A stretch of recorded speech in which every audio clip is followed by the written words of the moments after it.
Nicholas is sending a package using stamps. He has 5-cent stamps, 10-cent stamps, and 25-cent stamps, with exactly 20 of each type.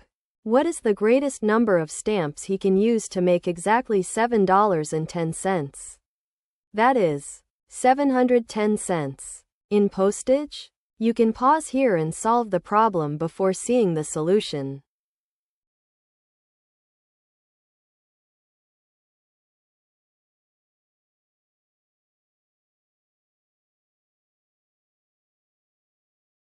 Here is the main idea.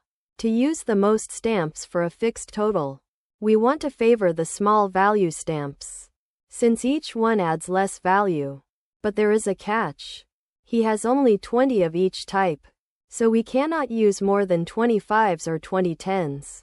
Let A be the number of 5-cent stamps, B the number of 10-cent stamps, and C the number of 25-cent stamps.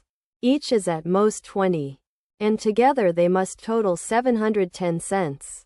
So 5A plus 10B plus 25C equals 710. We want to make A plus B plus C as large as possible. To pile on the small stamps, try A equals 19, B equals 19, and C equals 17. Check the total. 5 times 19 is 95.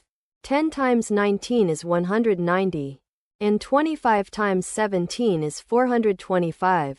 Adding these gives 95 plus 190 plus 425, which is exactly 710 cents. The number of stamps is 19 plus 19 plus 17, which equals 55. Can we do better? If we use fewer than 17 quarters, the remaining value is too large to cover with 5s and 10s without going over the cap of 20 each. And using more quarters only lowers the total count, since quarters are worth more per stamp. So 55 is the greatest number of stamps, which is answer choice E.